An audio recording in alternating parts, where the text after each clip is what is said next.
And it is day 12 of our Blitz on IUIC, so let's get into it. Certain days. So now, this was the beginning of the Gentiles coming in, what they call the Gentiles coming into the church. Give me the page of Israel Revividus. Revividus.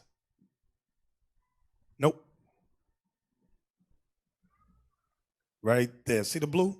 Light blue, light blue. There's 3 pages. Yes. Blow it up big. And Nechemiah, you're going to read for us.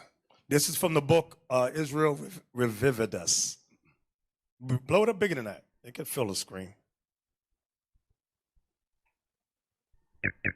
That's it? Okay. Go ahead.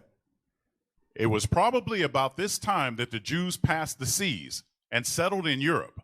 For they who understood the Greek language and had resided among the people in Asia, Syria, and Egypt might easily live in any part of the Grecian Empire, even in Macedonia and Achaia, according as they found it more convenient, or they enjoyed greater liberty.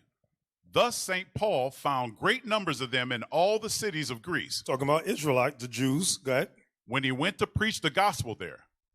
About 250 years after the time of Antiochus the Great, the Jews were half Greeks. These Jews were half Greeks, whom the Eastern Jews called Hellenists, and they gave the Gentiles the name of Hellenes, which properly signifies, next page, Greeks, whence it comes that in St. Paul's epistles, Greek and Gentile signify the same thing. So these Jews were called Greeks, and he called them Gentiles. That's why Paul was saying there's no difference between the Jew and the Greek.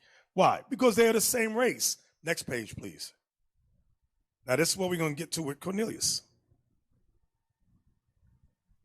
Yeah, go ahead. It will, of course, be argued by those who hold the call of the Gentiles theory. The call of the Gentiles theory, a theory is a guess. The call of the Gentiles. A theory is not just a guess, but that's not the point I want to focus on here. He is looking at this book here, and he's using this as an authoritative source to substantiate the argument that he's making. But what is the premise of the book that he's reading from? Is it reliable? Is it accurate? Let's take a look. This book is Israel Redivivus, and it is by F.C. Danvers. According to the Encyclopedia of Religion and Ethics, this book is associated with what is known as Anglo-Israelism, the theory that the inhabitants of England are the descendants of the lost 10 tribes of Israel. That's what is going on here. That is the source that he is reading, a book that advances this theory. And so as we go to the bottom of this entry, notice F.C. Danvers, Israel Redivivus, is specifically highlighted.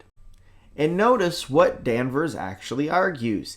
These subjects have, however, been considered in numerous publications of late years, so that it is not necessary to present work to insist upon those evidences which prove beyond a reasonable doubt that the Anglo-Saxon races are the latter-day descendants of the lost sheep of the house of Israel. So the person that Nathaniel is citing to say that the Gentiles and the Greeks are other nations is only a theory, says it is proven beyond a reasonable doubt that the Anglo-Saxon races are the lost 10 tribes. This is the source he's using.